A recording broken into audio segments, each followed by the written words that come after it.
atesoramiento, la función del atesoramiento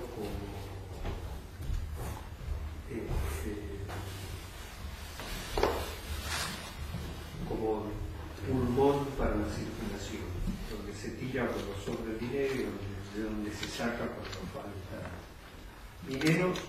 Acá uno siempre está pensando en dinero bajo la forma material del oro, no de lo físico. En el desarrollo de la función de atesoramiento, lo que dice no entra. Solo entra el oro en bruto, o después aparecía esto de las formas estéticas del tesoro, justamente en el desarrollo del atesoramiento. No sé si hay algo por eso.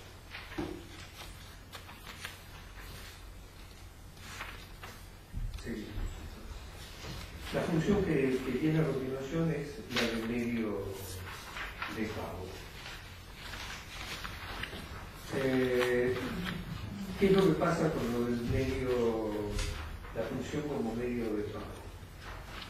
Cuando uno miraba la función como medio de circulación, tenía la unidad del movimiento. Cuando miramos el atesoramiento, lo que apareció fue el quiebre del movimiento, la interrupción del movimiento. Se vendió y no se compró. Y por eso se retiene el dinero. Lo que uno tenía ahí era ese dinero fuera de la circulación. Lo que va a aparecer en el movimiento del dinero como medio de pago es un movimiento en el que hay una alteración del orden de la metamorfosis, porque acá lo que abre el movimiento no es una venta, sino que es una compra. Se compra y en consecuencia se retira la mercancía de la circulación y va a la esfera del consumo. Y lo que falta es el cierre del movimiento con lo que antes era la apertura del movimiento, que es la venta.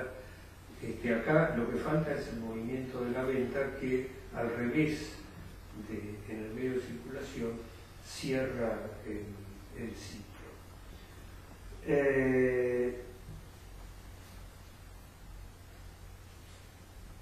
Acá, a raíz de este movimiento, es que Marx va a hacer la referencia a lo que yo la planteé antes, de que puede haber interrupciones circunstanciales de la metamorfosis, porque se vendió y hay algo para comprar, si se quiere comprar algo que no hay, o hay que acumular una cierta masa de dinero antes de comprar. Pero acá va a ir más allá de ese movimiento, y lo que va a aparecer es la alteración en el orden de los pasos de metamorfosis. Y entonces, como se compró y no se vendió, no se tiene dinero para pagar la compra. Y en consecuencia, lo que va a aparecer es una transformación de la relación entre comprador y vendedor, porque ahora el comprador se va a convertir en deudor y el vendedor se va a convertir en acreedor. Lo que hasta acá, cuando uno lo miraba, era una relación, llamémosle fugaz, en la circulación de la transformación de la mercancía en dinero para uno y la otra la transformación del dinero en mercancías.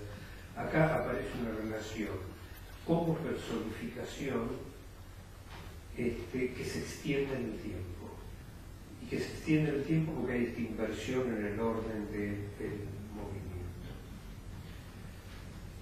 Y entonces lo que Marx va a plantear es acá el dinero empieza a tener una función distinta, que es la del medio de pago, y aparece ante todo como una promesa de pago.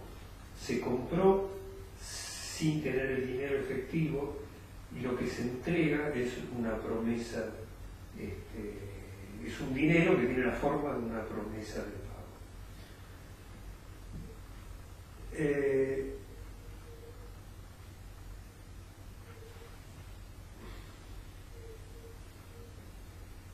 Entonces, nos aparecen estas figuras del deudor y el acreedor, y más allá del desarrollo que después va a seguir del contenido de la relación, hay una observación que hace Marx acá que me parece que uno necesita detenerse y preguntarse por qué está hecha la observación así y que la observación que aparece es esta. Dice, va a citar un proceso histórico de relaciones entre acreedores y deudores, y se va a referir a el origen de la esclavitud en la Grecia clásica. El término que vamos a usar es, en la antigüedad clásica, tanto en la descripción del siglo XXI como en la Fonte de Cultura, cada una tiene un pedacito de la frase, ¿verdad? Pero el contenido es el mismo. En esa antigüedad clásica, la lucha de clases toma la forma de la lucha entre acreedores y deudores, que termina con la derrota de los deudores convertidos en esclavos. Entonces, esta observación que está puesta acá, nada más que con esta referencia,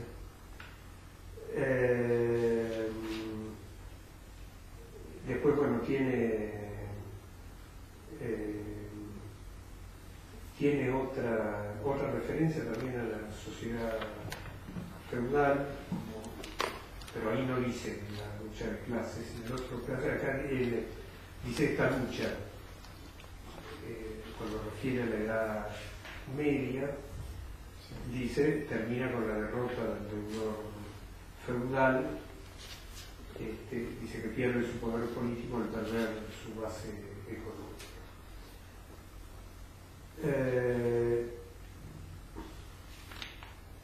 La cuestión que a mí me parece importante señalar es esta. Cuando hace esta referencia a la sociedad clásica, dice, la lucha de clases toma la forma de una lucha entre acreedores y deudores. Y después lo dice, y sigue bajo la forma de una lucha entre esclavos y amos. Lo cual contrasta para mí fuertemente con la frase del manifiesto de la historia de las sociedades que han existido hasta acá, la historia de la lucha de clases.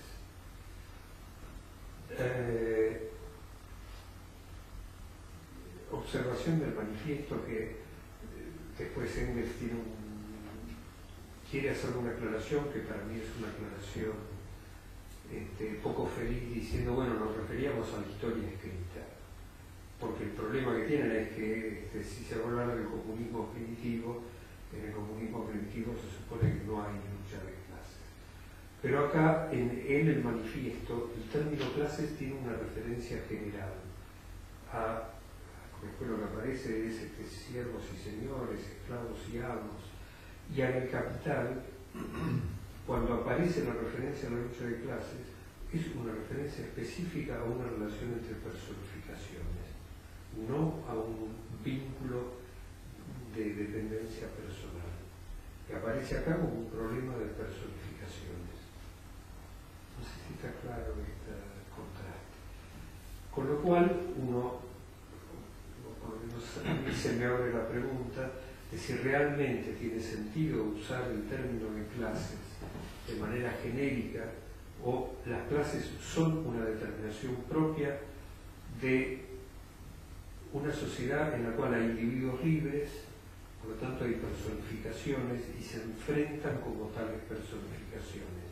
Y esto correspondería a una sociedad en la cual hay productores de mercancías, que es el caso de los plebeyos en esa situación de la sociedad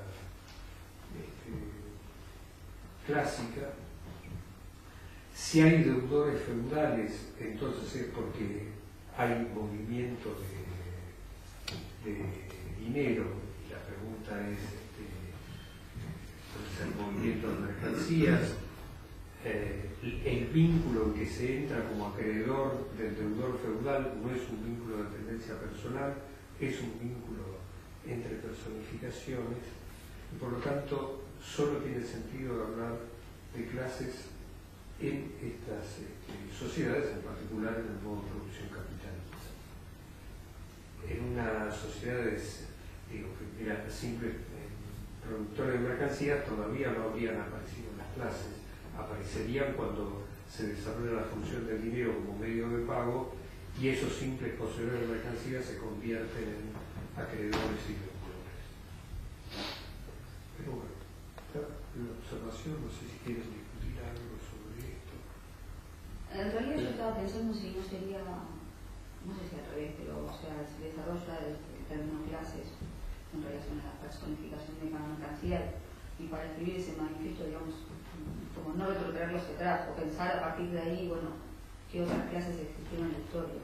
A veces pasa eso, vos para un problema específico, o sea, desarrollas una explicación conceptual y después como que empezás a jugar con eso y empezás a pensar otras situaciones en donde eso aplicaría, digamos, no tiene un uso de ese estilo. Pensar que el manifiesto es muy anterior a este desarrollo, con lo cual lo que voy a decir no tiene ningún valor, porque por qué Marx lo hizo así, lo sabía Marx. Mi impresión es que hay un desarrollo que lo hace distinguir entre sociedad donde hay personificaciones, donde las personas se vinculan como personificaciones, y sociedad donde simplemente hay vínculos personales. Y que entonces el término clase tiene un carácter específico. Yo lo uso con ese carácter específico, ahora digo, no es. ¿Por qué lo planteo? Yo me podría agarrar de esto y decir, ven, acá habla. Yo lo planteo porque digo, está el contraste, para mí hay un contraste fuerte con lo del manifiesto. Ahora, cuando sigamos avanzando un cacho más, para mí uno queda realmente clasificado, es una condición objetiva, no es una condición personal. Las otras son condiciones personales, de las cuales uno no se puede separar. El siervo es siervo, el señor es señor, y eso, digo, se presenta dentro de esa sociedad como un atributo que es inseparable de la persona. La condición voy a tomarlo simplemente en acreedor y deudor, para no ir a la relación del obrero con el capitalista. Uno puede ser acreedor hoy y mañana ser deudor, y tiene que invertir su papel como personificación. Entonces, lo que uno hace como persona, porque la personificación está aportada a la personalidad del individuo, es algo que es exterior a los atributos de esa persona, y uno queda clasificado en una condición o en la otra. En ese sentido, por eso yo uso el término clase, para mí es específico de las sociedades donde hay personificaciones. Entonces,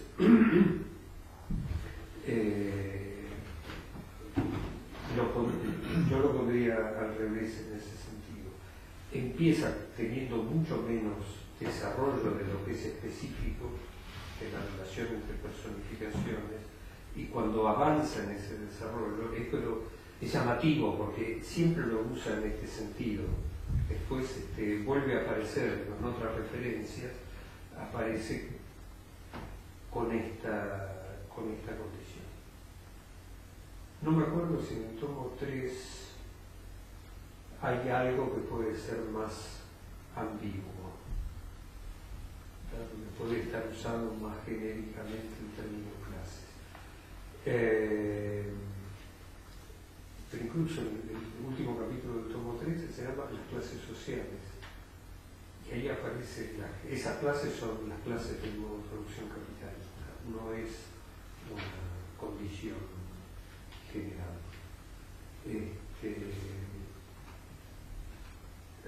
Y también cuando va avanzando sobre esto, cuando habla de son las clases y sus rentas.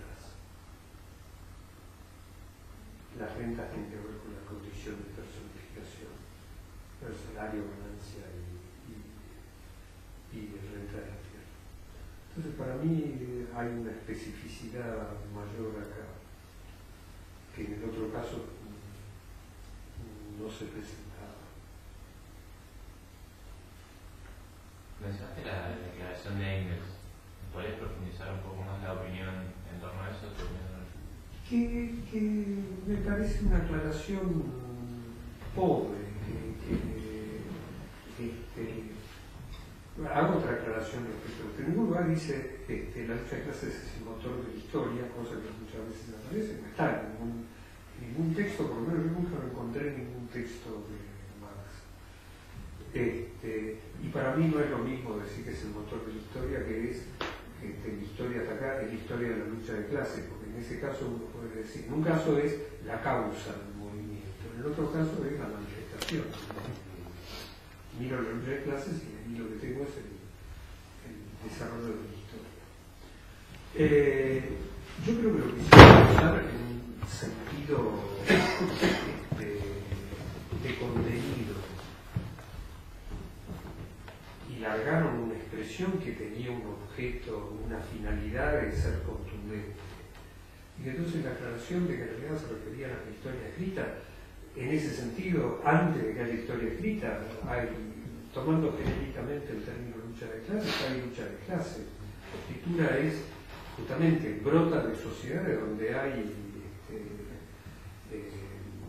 entre otras cosas, hay una separación entre el trabajo de organizar el proceso de vida de la sociedad y la ejecución inmediata del trabajo, lo cual es uno de los bases materiales con las cuales se diferencia dentro de la sociedad lo que ahí se podría llamar clases. Hay un estamento de sacerdotes, que ellos son los que van a iniciar, son sociedades donde hay estamentos donde se va a iniciar la escritura.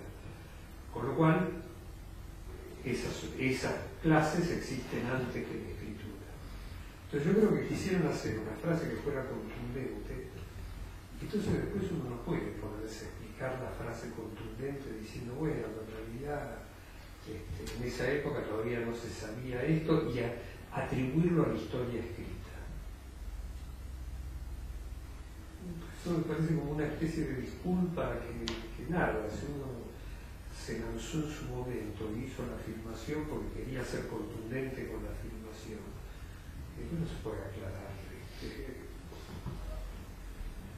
con ese argumento, además con ese argumento de que, bueno, nos referíamos a la historia escrita, ¿no? La historia escrita no tiene nada que ver con la contundencia de esa afirmación. Eso. Bueno, sí, a mí con esto que estabas explicando anteriormente, no sé, me queda la idea de que, a ver, no sé bien por ahí cómo plantearlo, pero me aparece esta cuestión de que solo es posible conocer, o sea, o a través del método que usa Marx para ver cómo se desarrolla la nueva producción capitalista, digamos que ese método solo es aplicable, ¿sí?, a lo que vendría a ser el proceso de desarrollo de nueva producción capitalista, y no sería posible conocer otros periodos históricos, ¿no?, como la historia antigua en sus diferentes etapas, a partir de este método. Bueno, en tanto no aparece la mercancía, o sea, esta cuestión de la personificación de la mercancía que vos señalabas antes. Pero a través de este método podés mirar las relaciones de dependencia personal. No es que digo, la diferenciación que hago es el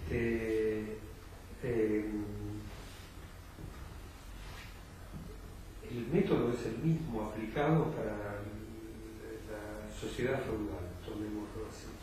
Solo que lo que voy a decir es, acá hay vínculos de dependencia personal, relaciones que tienen un carácter antagónico, hay relaciones de explotación de unos individuos, todas estas condiciones, a través de los vínculos de dependencia personal. Uno no queda clasificado en esa condición. Desde el punto de vista de cómo se organiza ese proceso de vida social, el individuo porta en su persona el vínculo social. Entonces, aparece directamente como un atributo personal. Para mí uno de los ejemplos más claros de esto es la imagen de la sangre azul. La sangre es distinta porque el individuo en su persona es distinta. Lo que aparece como específico del modo de producción capitalista justamente es que desde el punto de vista personal la manifestación inmediata es que todos los individuos son iguales. Y es al revés. Si en la otra sociedad se parte de individuos que no tienen esa diferenciación en el color de la sangre, se les atribuye la diferenciación como un atributo natural, en el modo de producción capitalista lo que aparece es primero se lo mira como un individuo que obviamente es distinto que el otro, y sin embargo el punto de partida es que son idénticos, porque como personificaciones en principio es idéntico porque uno cambia las mercancías, compra y vende mercancías. Entonces, que esta es la diferencia. Ahora, las dos descubrimientos vienen por explicar el mismo método. Y es, Marx tiene esta observación, creo que ya la he mencionado, en uno de los borradores de los dice, donde dice la igualdad entre los individuos cobra el carácter de un prejuicio universal en el modo de producción capitalista. En el otro modo de producción no existe, no hay posibilidad de pensar en el individuo humano. Se piensa en señores y vasallos o pero el método para enfrentárselo es el mismo, solo que uno está mirando justamente que puede diferenciar esto, tal vez incluso por esto.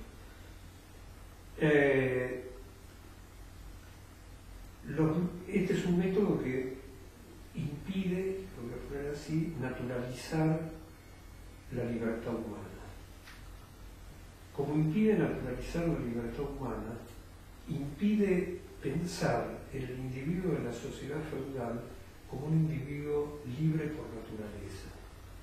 El método que permite naturalizar la libertad humana, porque todo el método de la economía política lo que hace es naturalizar, parte de naturalizar la libertad humana, no permite estudiar, conocer la sociedad feudal en su especificidad histórica, porque lo que le parece que es una mutilación de la libertad natural humana, parte de pensarlo como una mutilación de la libertad natural humana. Entonces yo diría que es al revés, no que el método solo es aplicable al modo de producción capitalista. Lo que mostraría es que es específico del modo de producción capitalista, que es genérico del ser humano. Sí, no, está bien. Yo no es que pensara lo contrario, sino que había entendido que de esta explicación que vos introducías al principio, de no poder, digamos, de que el método no podía aplicarse o que que no podía aplicarse al estudio de esos periodos históricos, digamos. Se aplica, yo lo voy a acentuar más, se aplica a esos periodos históricos y a la naturaleza. Sí. Es un método universal. pero dejémoslo de naturaleza. Digo, pero es un método universal.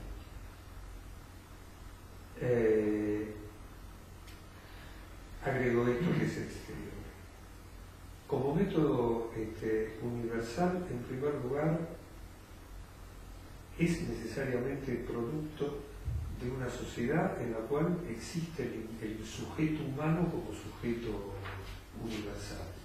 En una sociedad en la cual aparece que por naturaleza, no existe el ser humano, lo que existe son señores y siervos, amos y esclavos, es un método que nunca podría tener su desarrollo pleno. Nace en una sociedad que tiene ese carácter, pero nunca podría tener su desarrollo pleno. Y después la otra condición es que, como todo, en realidad es todo el conocimiento científico, justamente tiene como condición, llamémosle material general, esa condición, porque la representación lógica también nace en otra forma de sociedad y tiene su desarrollo pleno en la nueva producción capitalista. La diferencia que hay entre los dos en este sentido es que uno, que es la representación lógica, es la forma de la conciencia que es portadora, de una conciencia objetiva, que es portadora del fetichismo de la mercancía, y esta otra forma solo puede nacer como la negación del fetichismo de la mercancía, y en consecuencia como negación del propio modo de producción capitalista. Pero para eso sigamos avanzando. No sé si hay alguna cosa más. En realidad un comentario y una pregunta. Con respecto al planteo de la lucha de clases, Marx, de hecho, en el manifiesto habla de, cuando resume la historia de la lucha de clases, habla de oprimidos y opresores, no habla de personificaciones. Bueno, no serían personificaciones, termina resumiéndolo como oprimidos y opresores. Y de hecho, cuando empieza a hablar de la personificación, habla de la burguesía ya en el modo de producción capitalista, en el mismo manifiesto. Y la pregunta, en realidad, a partir de lo que vos dijiste, no me terminó de quedar claro, es si en el modo de producción feudal, sí de acuerdo a lo que está planteando Marx acá, sí aparecerían acreedores y deudores o no. En tanto personificaciones. Claro, pero yo no esa es la te puedo parte decir sobre el proceso concreto. Vamos a suponer que esta referencia que hace Marx acá es válida históricamente. Pero se es deudor porque ya se entró en una relación mercantil. Se es acreedor porque ya se entró en una relación mercantil o en una relación de dinero, pero el que recibió el dinero lo usó para comprar mercancías, porque no importa la naturaleza de esas mercancías. Y el que tiene el dinero, salvo que lo haya, que sea el productor directo del oro, es porque vendió mercancías en algún momento. Entonces, es en ese sentido que aparece como una lucha entre personificaciones. Será, lo digo porque los deudores feudales son los señores, este será el señor, pero para esta relación no es el señor, para esta relación es un deudor. Entonces está personificando el vínculo que tiene indirecto porque recibió dinero y tiene que devolver el dinero.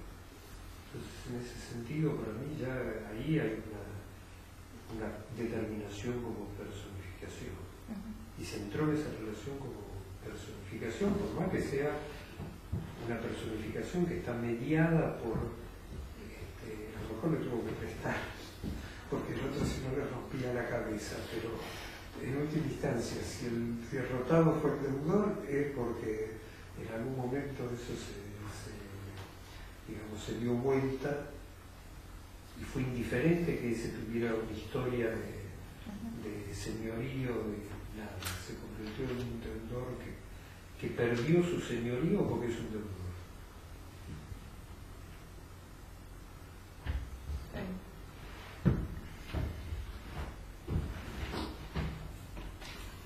Antes, cuando dijiste la burguesía, suena como al impulso perdón, ¿no? Como populista, ¿no? Opresores, oprimidos, burguesía.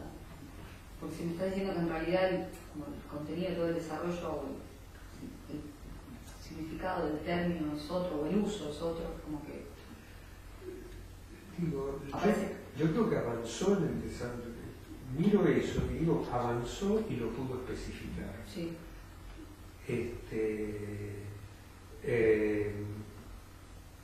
Hay otro ejemplo que uno puede tomar de eso, que también viene ahora traído en los pelos, pero en los primeros desarrollos y en el propio manifiesto, pero muy en los primeros desarrollos de Marx, no aparece la clase obrera, aparece el proletariado. Y esto lo estuvimos discutiendo con Luis y a él le llamaba la atención, porque en otros autores contemporáneos sí se habla de clase obrera. En Proudhon incluso aparece el término clase obrera y Marx no lo usa. Usa siempre el proletariado. Hay una expresión que me gusta particularmente y la uso para molestar, por ponerlo así, que está en la Sagrada Familia, donde dice, no importa lo que un proletario piensa que debe hacer, no importa lo que el conjunto de los proletarios piensa que deben hacer, lo que importa es lo que los proletarios van a hacer por lo que son. Y ahí no está el término clase obrera, ahí está el término proletariado. En el Capital aparece a veces proletariado, pero aparece muy marcadamente clase obrera. Entonces, parte del desarrollo, yo creo que es esa misma especificación,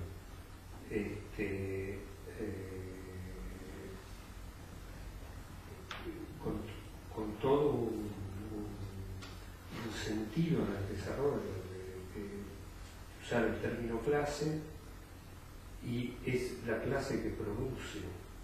Yo uso mucho la clase obrera, a veces es lo mismo que trabajadora o que genera el producto. El término proletariado es la situación desgraciada en la cual solo se tiene a la prole como única propiedad, lo cual es un término que si uno lo mira con detenimiento tiene una connotación muy distinta respecto de qué se es en el proceso de vida de la sociedad. Entonces, vos lo referiste con términos de sociedad populista. Yo me acordé, digamos, a veces pero esta diferenciación entre político, los textos políticos más políticos de Marx y el Capital. Que es el texto más político de Marx. Entonces yo pondría en esos términos. Es el texto más político. Cuando completemos a fin del año que viene el desarrollo, lo miramos así. Este es el texto que se refiere a la condición de sujeto político y del sujeto político que se está produciendo a sí mismo como sujeto político a través de conocerse sus determinaciones. Así que más político que esto no es. Pero digo, por un lado uno puede pensar hay todo un desarrollo. Y yo creo que hay ese desarrollo, por lo menos a mí me dice algo, ese cambio de términos. ¿Y por qué no los usaba? ¿Por qué le aparecen a cierta altura y no le aparecían antes? En segundo lugar, puede ser que haya, la frase esa del manifiesto tiene la intención de ser contundente. Entonces, es como resolver en una frase algo que requiere se supone que requiere toda una fundamentación, que no basta con tirarlo así y que de ahí brota la evidencia. Entonces, uno también tiene que preguntarse muchas veces en cosas que después vamos a ver en el tomo 1, también sobre el final, o por lo menos en el año que viene. ¿Por qué dice cosas que en otros textos uno lo lee el otro texto y dice, pero en realidad tenía más cosas para decir de esto. No era simplemente esto que está diciendo acá.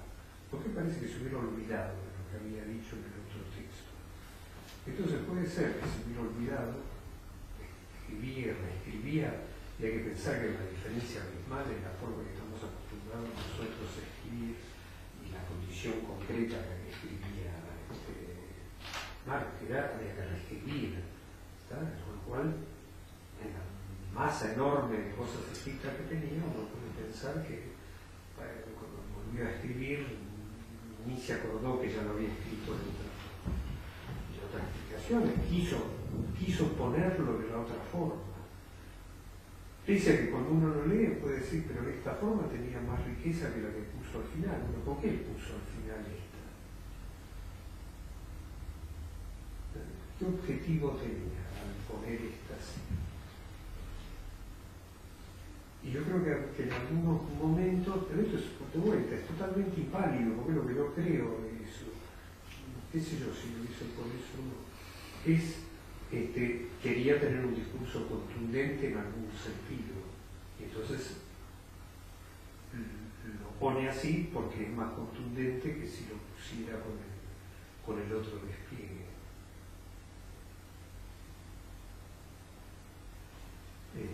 Por ahí hay ni me acuerdo cómo se llama, ni se me ocurre, pero un autor que dice que Marx es culpable de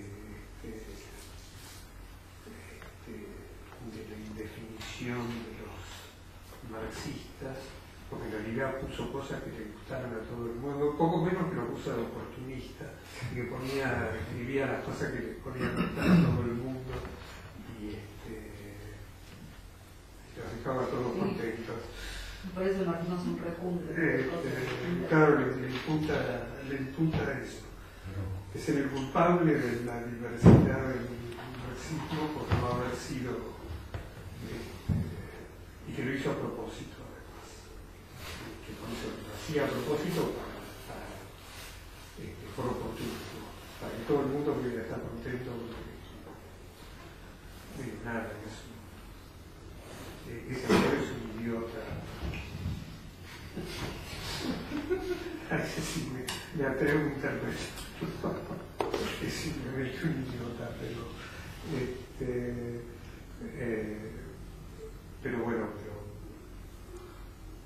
el problema es qué es lo que el desarrollo de Marx le dice a uno, con qué lo enfrenta, qué pregunta. Muchas veces eso tiene la riqueza de que uno lo enfrenta con esta pregunta. Si no estuviera ese contraste con el manifiesto, por ahí uno dice, bueno, sí, después habla de las clases sociales, pero esto llama la atención, hace pensar. ¿Por qué necesita especificarlo así? Entonces, es porque hay una diferencia, que a nosotros no son clases y estas sí es clases.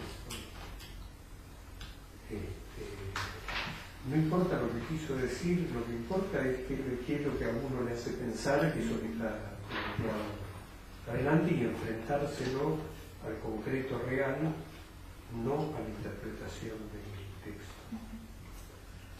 No sé si con esto estamos...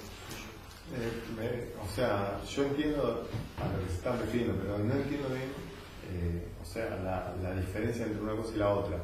En este texto, en el Capital, no es que quiere resignificar el pasado a partir desde el modo de producción capitalista, y así como el dinero existía fuera del modo de producción capitalista,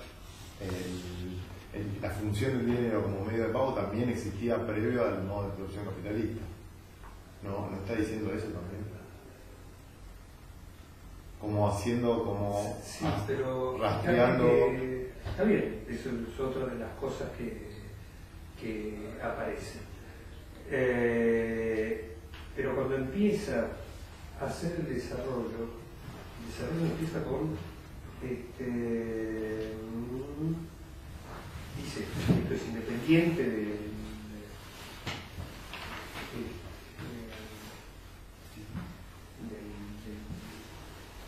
la circulación de las mercancías.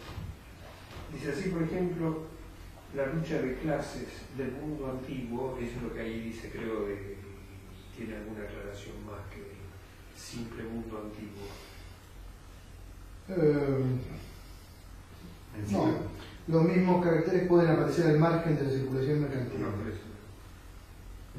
La lucha de clases del mundo antiguo, por ejemplo, se Entonces, en el original hay una referencia más definida a qué es el mundo antiguo. Porque si el mundo antiguo es... Dice que termina en Roma con la decadencia del deudor plebeyo al que sustituyen los esclavos. Claro, en el Fondo de Cultura no tiene esa referencia. Lo de los plebeyos. No, está lo de los... está de los deudores plebeyos, pero no dice de quién es el mundo antiguo. No. No es el Roma, no hace la referencia. Pero en el manifiesto por clase hace referencia a algo que no tiene que ver con las personificaciones, No.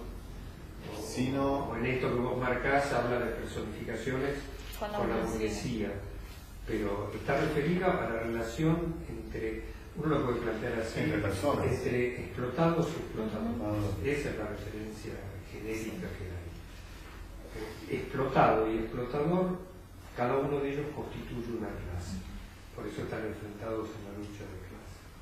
Cuando aparece la palabra clases en el Capital, es la referencia a personificaciones. Por eso dice, yo hago otra observación, no dice después, y entonces continúa después en la lucha entre esclavos y amos. Lo cierra, cuando se acabaron los deudores y los acreedores, cerró que era la lucha de clases. Cuando habla en la Edad Media, el deudor feudal y el acreedor feudal, cuando se cierra es porque desapareció el deudor feudal, porque perdió el poder feudal que tenía. Y no es en la lucha entre siervos y señores, entre vasallos y señores, es la lucha entre acreedores y deudores. En eso digo, ahí aparece como una especificidad directa. Después, cuando uno sigue avanzando, tiene motivos para pensar en esa especificidad directa. Es esto de que uno queda clasificado, y en los otros casos no queda clasificado. En el manifiesto. En las otras relaciones de dependencia personal, uno no queda clasificado. Aparece como un atributo personal. Acá es una condición de la cual uno puede pasar de un lado al otro. En las otras no se puede pasar de un lado al otro, porque es un atributo personal, entonces no hay forma de que se adquiera el atributo que no se tiene como persona. Pero o sea que en el Capital cambia la manera, o vendría a cambiar la manera de a que se refiere a clases. Entonces. Yo diría que sí, no dice hasta ahora hablaba de esto y ahora le doy este sentido. No, en sí es... Eso es lo que uno se encuentra leyéndolo, algo que para mí es importante destacar porque hace pensar todo esto. No sé si habían querido... Sí, yo quería preguntarte eso. No, quería decir si no se puede aplicar lo mismo con el tema de explotación, digamos, porque ¿cómo se puede hablar de explotación en el mundo antiguo si no hay capital, digamos, no es una relación social específica del capitalismo? No, porque la explotación es una apropiación del producto del trabajo de otros sin contrapartida. Después cuando lleguemos a lo del capital es al revés, es difícil hablar de... El problema es, yo diría que el problema ahí es al revés, porque como vínculo personal es claro que el que explota es una persona que explota a otra persona. Y bueno, no quiero adelantarlo del modo de producción capitalista, pero queda pendiente y acordarte de sacarlo en el momento. Así la primera vez que lo digo, y el obrero está explotado por... ahí viene el problema. Pero dejémoslo para entonces. Seguimos adelante.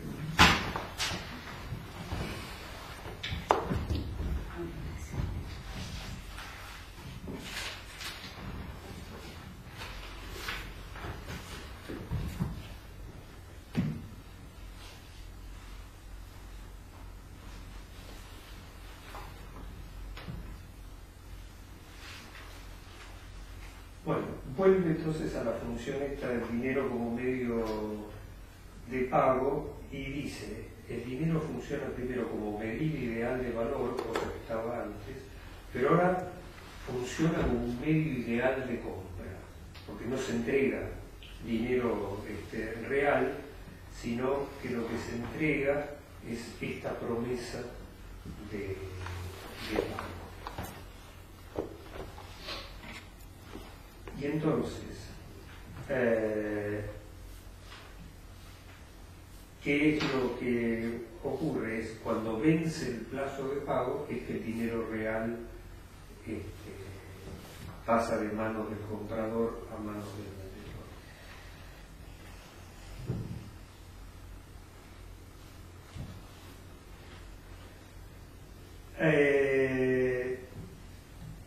A partir de este movimiento va a aparecer una observación que está puesta y sobre la cual yo diría, lo podemos mirar ahora con detenimiento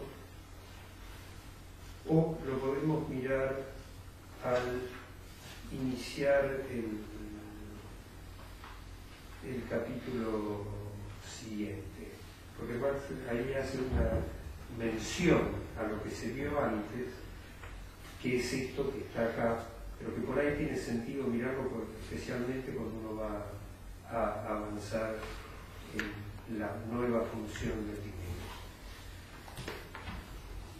De todas formas lo voy presentando acompañando el desarrollo. ¿Qué es lo que uno fue viendo? Que arrancó en el movimiento con el dinero funcionando como medio de circulación y la finalidad del movimiento estaba fuera del movimiento, del ciclo de metamorfosis, en el consumo. Ya cuando miró el atesoramiento, ahora la finalidad no es el consumo, la finalidad del movimiento aparece en el propio movimiento, que dejó de ser un movimiento cíclico, porque es un movimiento que arranca con la mercancía y termina con el dinero, y ahora la finalidad del movimiento está en este representante general del valor.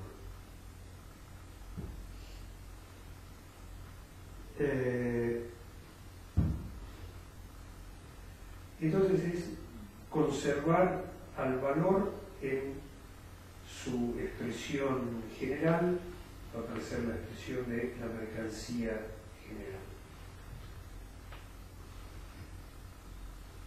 Si el vendedor, cuando el dinero funciona como medio de circulación, vende para satisfacer una necesidad personal, el atesorador vende para satisfacer una necesidad del tesoro. Es una necesidad que no es personal porque no satisface ninguna reproducción de la persona del atesorador, lo que hace es reproducirlo como personificación. Y lo que va a aparecer en el deudor es que como compró, ahora tiene que vender, pero no para tener, como en el caso del medio de circulación, no para tener el valor de uso para sí y sacarlo a la circulación y llevarlo al consumo, porque eso no lo hizo antes. Ahora tiene que vender para pagar. Y la determinación, o lo que está en juego, es que ya no vende para satisfacer una necesidad como persona, vende para satisfacer una necesidad como personificación. Y se cierra con, el movimiento cierra con la riqueza social, vamos a poner este término, bajo la forma general del dinero puesto en la circulación. El atesoramiento cierra con el dinero, pero fuera de la circulación. el medio de pago cierra con el dinero puesto en la circulación.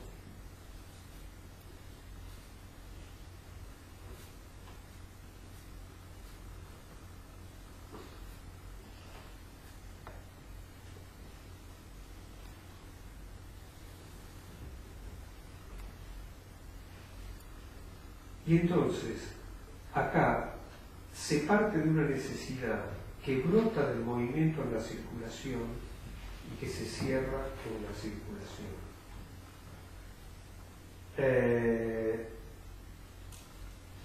Está el desarrollo de esto, que se convierte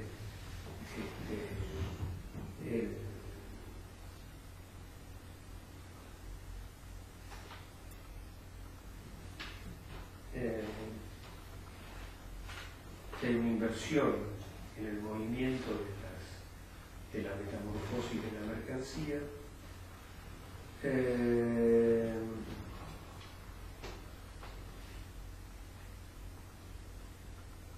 Y aparece entonces, avanzado con esta nueva función del dinero, aparece una determinación respecto de la masa de dinero que cabe en la circulación.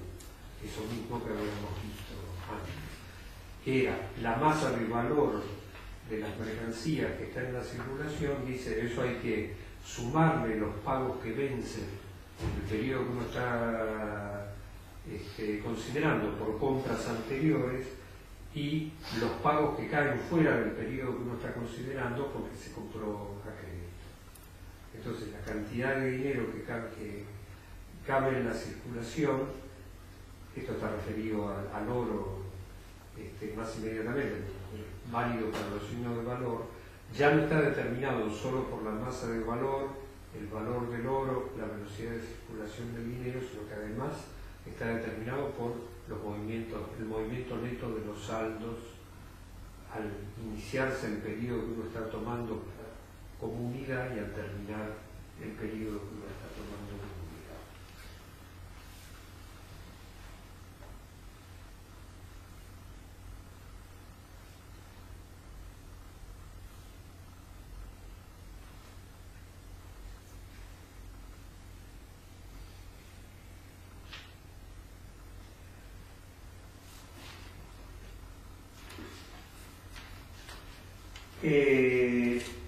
A esto entonces viene otra determinación que ya no es un problema de magnitud, sino que es un desarrollo de la determinación cualitativa, que es que ahora, cuando uno miraba la cantidad de dinero como medio de circulación, esa cantidad de dinero era en la forma en que se entrelazaban ciclos de metamorfosis de las mercancías. Si ahí cabía la posibilidad de la ruptura, que se hubiera vendido y no se comprara, pero eso aparecía como una posibilidad casi circunstancial, porque aparecía con esto de se vendió, pero hay que esperar que aparezca la mercancía y demás.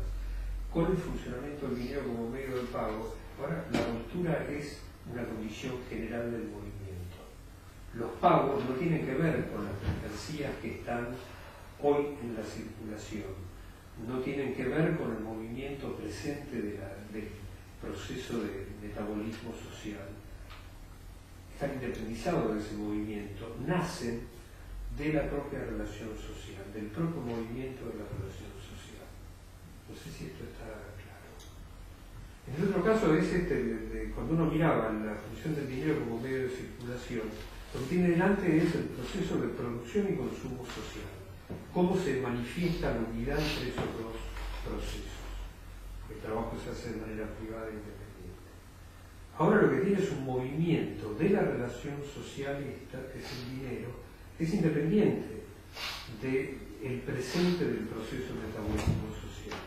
De la producción y el consumo social es presente. Está ligado con algo que pasó antes. Está ligado con algo que va a pasar, algo que corresponde a este proceso de metabolismo, pero que en realidad su cierre va a estar después. Y entonces es un movimiento que cada vez es más autónomo respecto del proceso de metabolismo social, el contenido material que tiene. Esto es lo que uno está mirando con el desarrollo de las funciones del dinero. Arranca siendo la mediación del proceso material, el lugar donde está portada la unidad del proceso material, cada vez tiene menos que ver con el proceso, con la inmediatez del proceso material. Es una relación social en la forma en que se rige la unidad entre producción y consumo social, pero cada vez está más independizado ese movimiento. Y cada vez más, esto lo tengo que dejar para después, pero estaba antes, lo vuelvo a repetir en esto, cada vez más la finalidad de la producción es producir la relación social. Empieza siendo la finalidad de la producción producir valores de uso mediados por la producción de valor, y cada vez más la finalidad de la producción social. ¿Para qué se pone en marcha el trabajo social? Para producir dinero, para producir la relación social general. Con esta diferenciación, mientras uno mira la función del tesoro, es producir la relación social pero no ejercerla, no ponerla en la circulación. Cuando aparece la función como medio de pago es producir la relación social, pero para ponerla en el lugar donde se ejerce la relación social, que es en la circulación.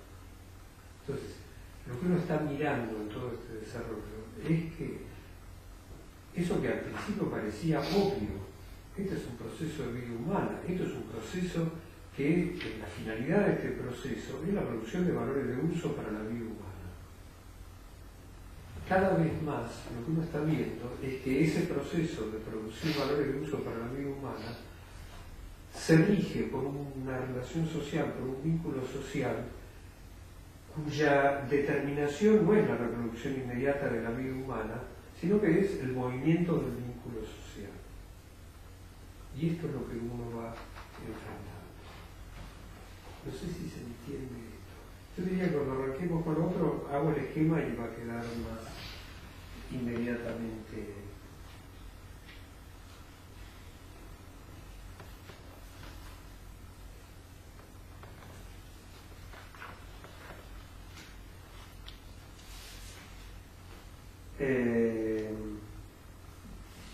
Bueno, entonces aparece esto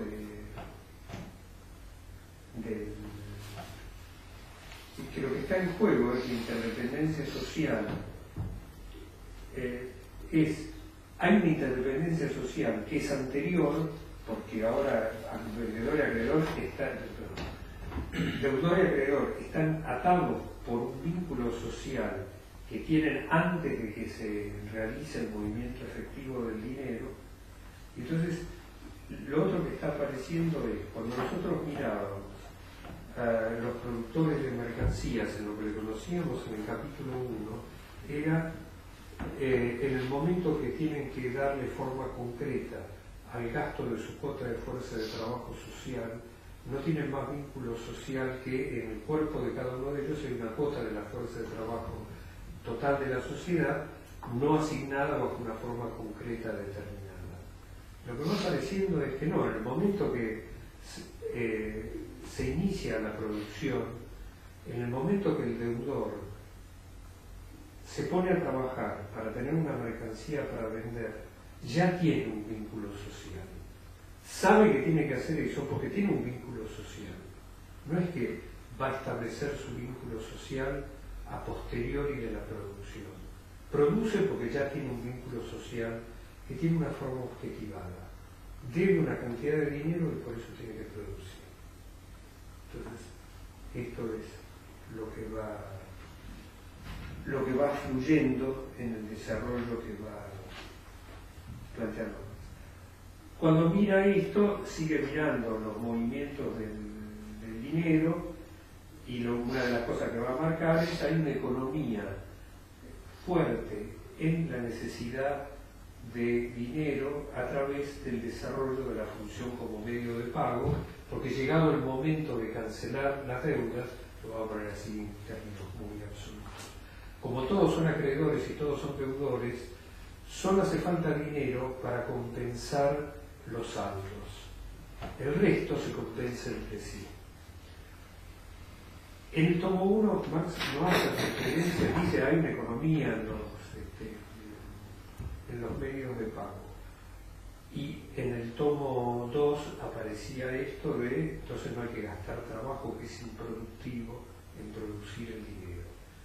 Por eso es que para mí es importante, otra vez aparece esto, mirarlo del trabajo improductivo de entrada, porque por eso tiene sentido ya pensar en un ahorro de la producción del dinero como medio de pago.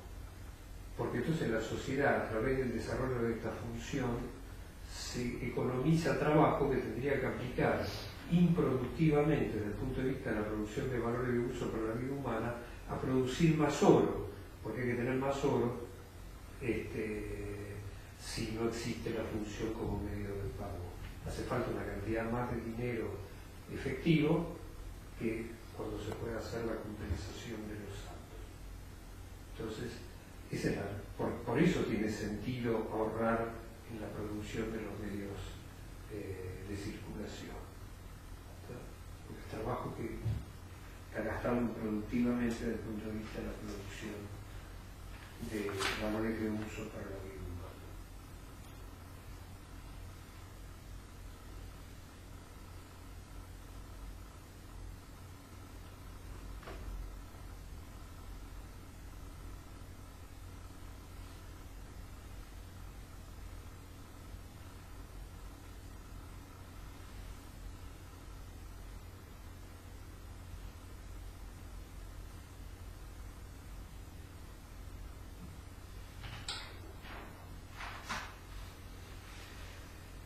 En esto que habíamos visto antes, de cada vez está más independizado los dos movimientos del ciclo de metamorfosis, va a aparecer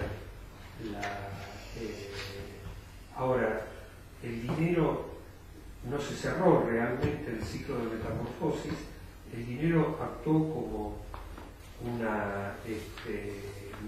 como un medio de compra ideal, y la cosa fluye mientras no se interrumpa la transformación de ese medio de compra ideal en un medio de pago real. Y la separación esta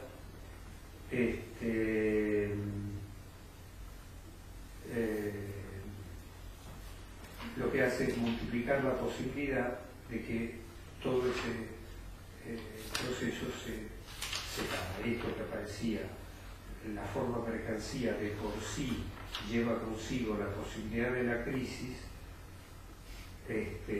cuando aparecía el dinero como un medio de circulación y la contradicción desplegada exteriormente, eso se ponía más de manifiesto. Ahora, con la función como medio de pago, se pone todavía más, está más presente. Entonces dice, cuando se interrumpe la cadena de pagos, lo que era un dinero aritmético, porque servía para, en su función ideal de medio de compra, era para contar, ahora lo que se demanda es el dinero real. Y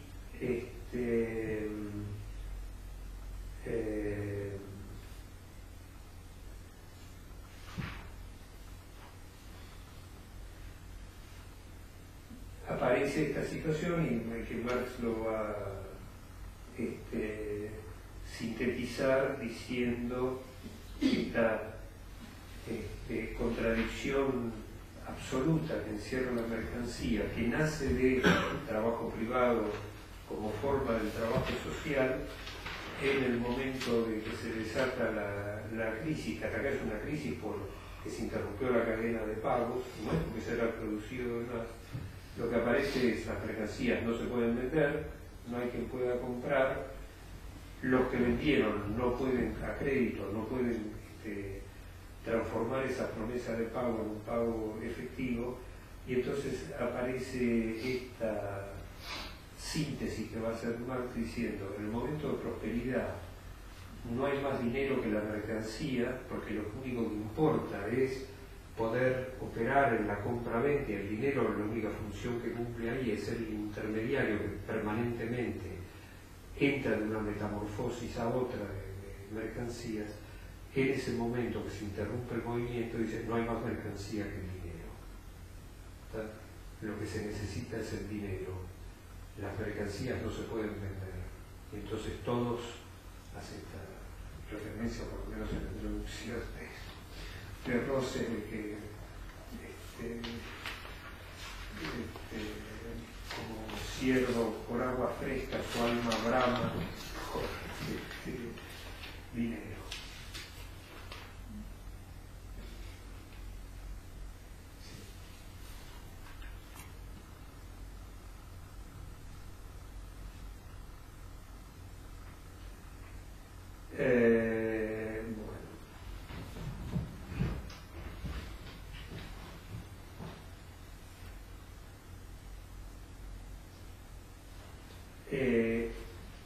Aparecía entonces nuevamente la cuestión de la magnitud de la cantidad de dinero, porque se compensan los movimientos. Entonces no solo es un problema de la cantidad de mercancía, de la masa de valor que hay que hacer circular y los saldos de apertura y de cierre de las deudas, sino que además hay un montón de transacciones donde el dinero contante y sonante no va a estar presente.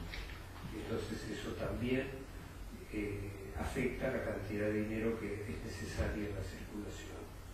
Todas las compensaciones implican que no hace falta que ese dinero esté presente.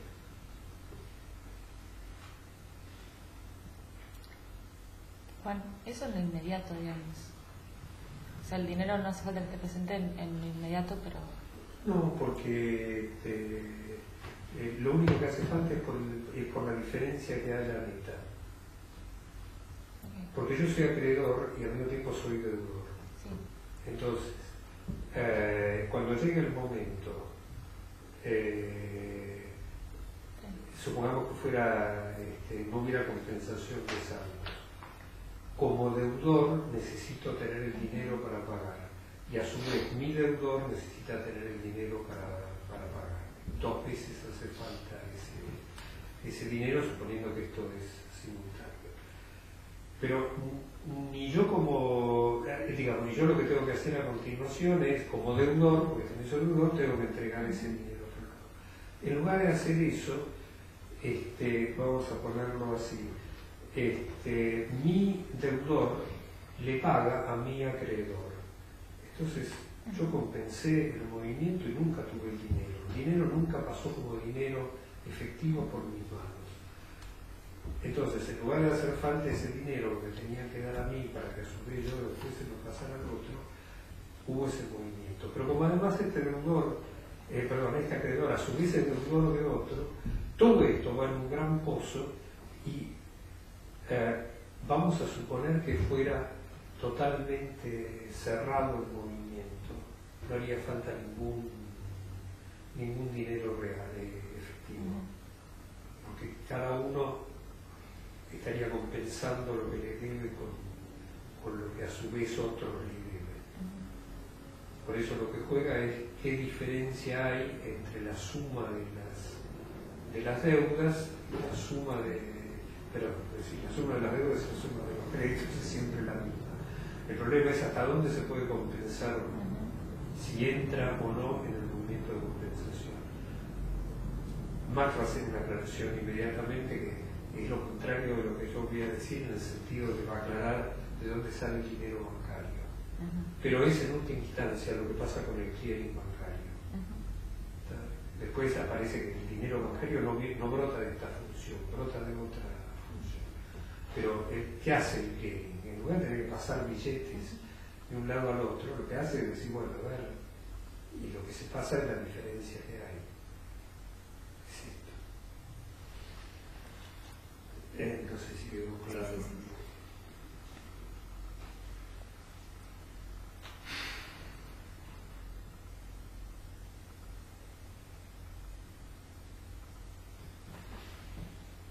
Entonces dice, esto es el dinero crédito, y dice, brota de esta función del dinero como medio de pago. Y después va a aclarar, esto es crédito comercial. pura y exclusivamente son créditos, que después aparece como créditos comerciales. Lo que va a aparecer con el desarrollo del movimiento de las mercancías, que va a estar la observación esta de se convierte en el dinero general, el dinero es el medio de pago general, aparecen los impuestos, aparece dice la mercancía general de los contratos, las rentas, que acá el término renta son los ingresos personales. Siempre cuando se da el término renta es el ingreso que los individuos destinan a su consumo personal. Bueno, aparecen todos estos movimientos, cada vez más los medios de pago van desarrollando su movimiento y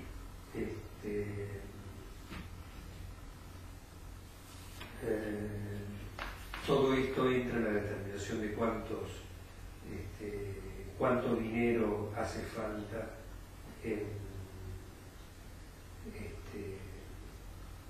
en la circulación.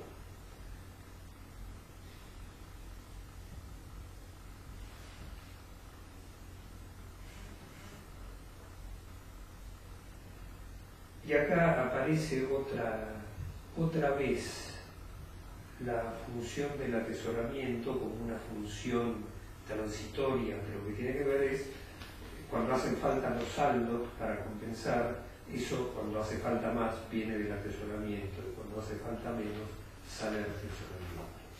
Lo que va a plantear es que el desarrollo de todo el movimiento de las mercancías y demás, eso que aparecía como la necesidad de dinero real atesorado va siendo sustituido por una reserva de medios de pago, por una reserva de promesas de pago. Y ahora cuando miremos la siguiente función va a aparecer una referencia, no en el capital, pero yo sí voy a hacer sobre él. Entonces, esto sería la función del dinero como medio de pago. No sé si hay algo. Juan, ¿tenés ahí el anteúltimo párrafo? ¿Qué es lo que dice el Fondo de Cultura? Me tenéis que decir cómo dice ahí, porque no los tengo todos. La cuestión de la masa necesaria de medios de pago estará en razón directa a la duración de los plazos. Cuanto más largo es el plazo, quiere decir, a ver si te sigo, por ahí digo una barbaridad, pero cuanto más largo es el plazo, menos vencimientos más tardaría el vencimiento.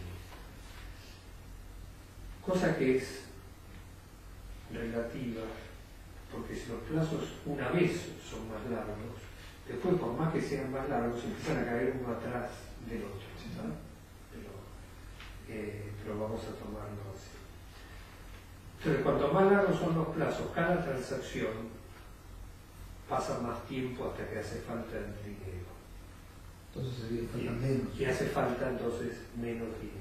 Sí. Si todas las transacciones es esto, si no, el dinero no funciona como medio de pago, todas las transacciones son al contado, hace falta una cantidad de dinero. Cuanto más dinero funciona como medio de pago, más se va separando, más va disminuyendo la cantidad de dinero efectivo. Entonces debería decir razón inversa.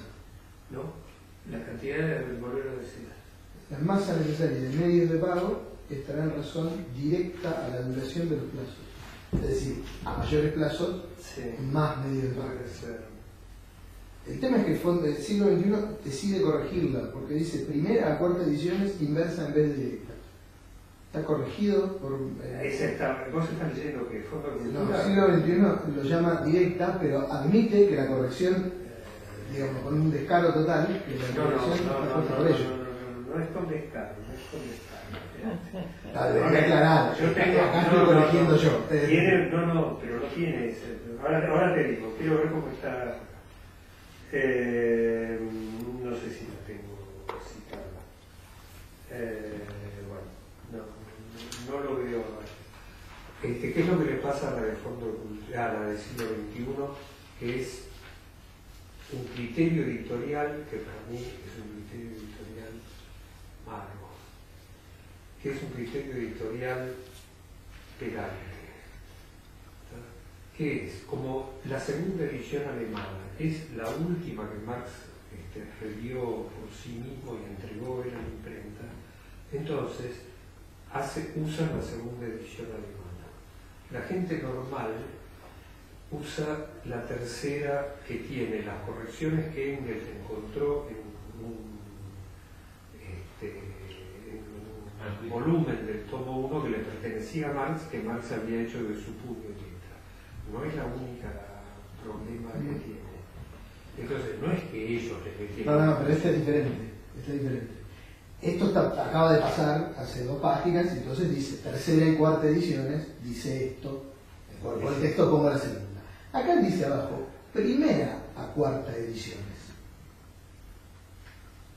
Puede ser un error de tipeo de ellos mismos, pero dice primera a cuarta ediciones. Es como si estuvieran diciendo, siempre dijo inversa, y nosotros hemos decidido ponerle directa. No puede ser. Es un error, asumimos que es un error de tipeo de ellos mismos, justo cuando están queriendo corregir estas cosas. Sí, no creo que sea. Okay. ¿No dice nota del editor? Sí, está como una nota del editor, pero en vez de decir tercera y cuarta ediciones, como lo dicen todas las otras, dice primera a cuarta. No, se debe haber. Debe ser un error ahí. Se debe haber. Digo, me parece que ya tan grande no puede ser. Por eso, esto sería corregirlo porque hay otras correcciones a veces. Sí, vos sabés que la otra es la de las múltiples expresiones de un valor. Sí, digamos, hay correcciones donde claramente quiso decir se confunde una cosa con la otra, pero debía estar aclarado, pero diciendo, bueno, solo tiene sentido que dijera. Me parece imposible. Ok. Pero bueno, todo es posible. Yo lo sigo teniendo marcado con un signito de este tiempo. El punto que nos queda es la tercera función de la plenitud de la determinación del dinero, que es dinero mundial, donde ya hablamos la vez pasada. Tratemos de arrancar, quedan un poquito rato, pero tratemos de arrancar con donde aparecía todo esto que hablábamos de. Hay momentos donde uno lo puede leer como, bueno, esta es la determinación general. Hay momentos donde esto es una forma nacional en particular. Y acá está muy remarcado esa diferenciación por Marx, porque dice,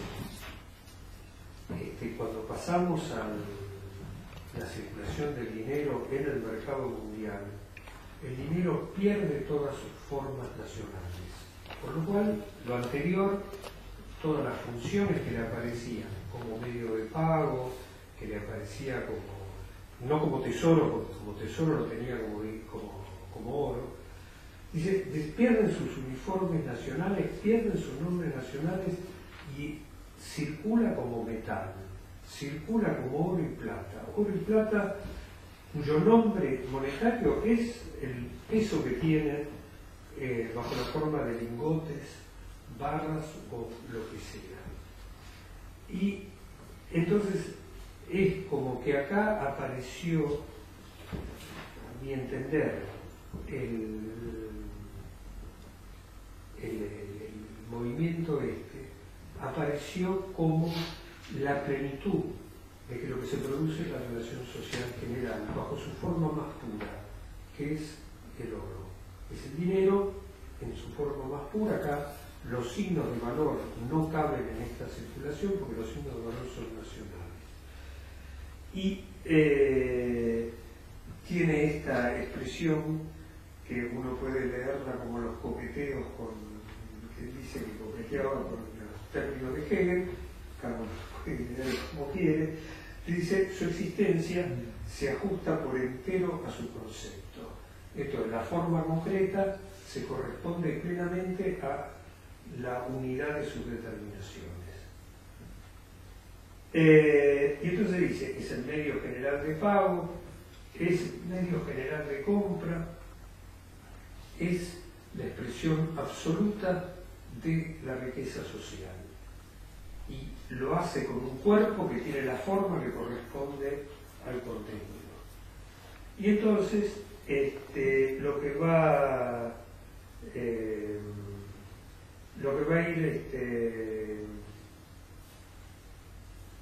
ir apareciendo es el que compensa los saldos, tiene que estar disponible para compensar los saldos en el comercio internacional entre los distintos países. Cuando hay que trasladar la riqueza social, esta es la forma que tiene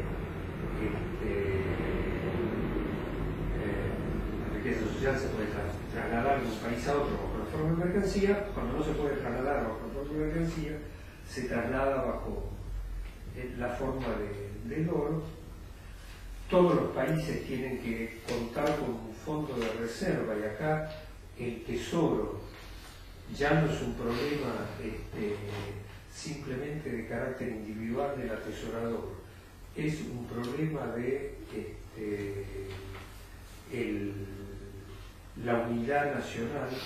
Hace falta un tesoro nacional, y entonces lo que va apareciendo es, bueno, en realidad con el desarrollo de la circulación de las mercancías, ahí es donde va a ir a parar el tesoro. Los tesoros nacionales siguen teniendo la forma esta, porque es la única forma posible en el movimiento, en la circulación en el mercado mundial. Y lo cita James Stewart diciendo que este es el dinero del mundo, esto es el dinero mundial. ¿De dónde brota este flujo del oro como dinero mundial? De los ámbitos nacionales de los países que producen oro, que ahora son la forma concreta que la circulación mundial tiene, ese que antes aparecía como el productor de oro, lo largan a la circulación mundial. De ahí entran las distintas circulaciones internas.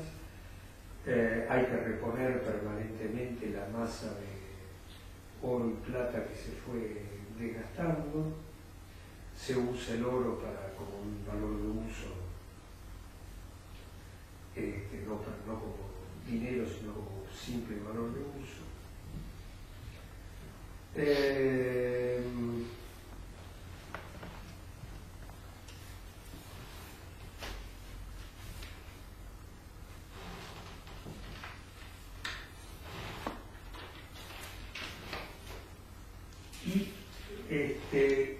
Cambia en su movimiento, que es una observación que es totalmente exterior hasta este punto, cambia en su movimiento la relación de cambio.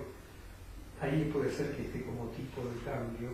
En fondo de cultura está como el curso de cambio, que uno no está acostumbrado, entonces después es medio difícil darse cuenta. El tomo 3 está, eso queda en evidencia. Según cómo afluye el oro y la plata a los distintos países, qué pasa con el cambio entre la moneda nacional y el oro.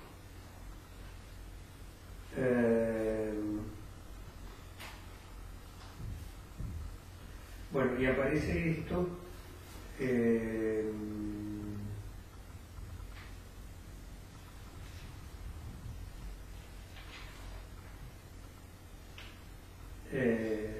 El tesoro en los países, dice, de producción burguesa, y los tesoros son, este tesoro esencialmente es este tesoro que está, dice, hay que pensar la época histórica. Después, cuando en el tomo 3 habla del Banco de Inglaterra muy fuertemente, es el depósito que está en los bancos, el oro que está guardado en los bancos, que sirve como, es el mínimo necesario para que el movimiento fluya, y que esta función que hacen los bancos, cosa que también está más allá del desarrollo inmediato de emitir los billetes. Marx está hablando condiciones en que es un atributo de muchos bancos emitir billetes, no es solo atributo del banco, lo que aparece como banco central, en este caso el Banco de Inglaterra, sino que hay otros bancos que tienen la potestad de emitir billetes, y dice hay contradicciones entre lo que le pasa al oro como dinero mundial y lo que pasa en relación con estos signos de valor nacionales. Y este es el desarrollo que va a aparecer con el dinero mundial, que para Marx es la expresión plena del dinero. ¿Qué es lo que le pasa a uno cuando lee esto? Nada de esto hoy funciona así como está puesto acá. Y uno puede decir, ni siquiera en la época de Marx funcionaba así. En el mercado mundial, en la época de Marx, funcionaban ciertas monedas nacionales de oro, pero que eran monedas nacionales. No funcionaba en su pureza el oro en barras y en lingotes, y funcionaba con los nombres nacionales, mucho antes incluso de la época de publicación del Capital. Mi referencia es una referencia a la Argentina. El crédito de la Baring Brothers de 1825 está contraído en libras esterlinas, no está contraído en una cantidad de oro medido por su peso. Y parte de ese crédito no entra al territorio nacional bajo la forma de libras esterlinas, entra bajo la forma de letras de cambio, que son medios de pago, son promesas de pago, expresados en una moneda nacional, no en el dinero, no en el oro. Entonces, yo no sé si, yo diría que la próxima arranquemos con esto, qué es el dinero mundial hoy y por qué uno no puede hablar del dinero mundial a esta altura. ¿Por qué este pedazo que tiene el desarrollo que Marx hace del dinero, hoy uno no lo puede,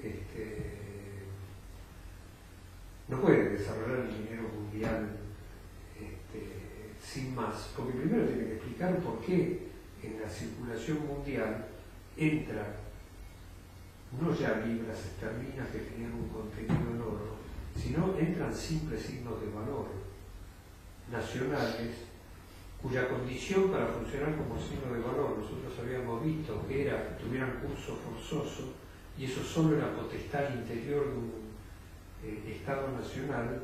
En el mercado mundial circulan signos de valor donde no tienen curso forzoso.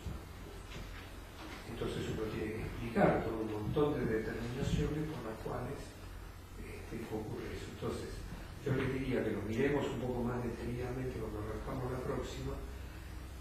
Si tienen, acá cerramos toda una sección, así que si hay discusión sobre la sección, hacemos la discusión sobre la sección. Yo tengo una cosita antes de discutirlo. Está mencionado que en el dinero mundial sí cabe una doble mercancía de oro y plata. Pero no está explicado, está solo puesto. No encuentro la necesidad de eso más que la costumbre. Porque era la historia hasta el momento. Porque es el movimiento histórico hasta el momento, pero lo que él siempre dice es que cuando hay dos es muy complicado. Por eso, porque además está específicamente contrastado. Él dice, ya vimos que al interior de una circulación de una nación no podía haber dos. Y cuando parecía que había dos, había uno. En realidad era una sola. Pero en el mundo sí hay dos, y de hecho se meten en una cosa de cómo cambió la relación. Engels tiene una nota debajo, de cómo cambió la relación entre oro y plata. Sí, bueno, todas esas partes trato de... Pero sí. Hoy no. Hoy, con todo esto que acabo de decir, por supuesto, esto menos que menos importa, tal hoy es otra cosa. Pero no entiendo muy bien cuál es la necesidad. Pero a la única que le quedó la función, al único que le quedó la función de dinero. Eso no, está claro. La plata ya no tiene.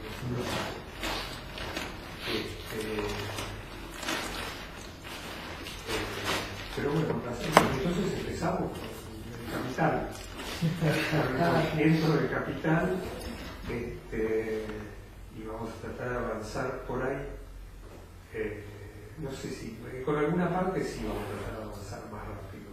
Después, no en este primer capítulo, no necesariamente en el primer capítulo, pero después cuando aparece el movimiento del proceso de material de producción y están las reparaciones, corresponden a un movimiento, corresponden a otro movimiento, vamos a ser más o menos fluido, porque eso no tiene mucho, digo, uno lo mira un poco y necesita mucho detenerse para poder ir.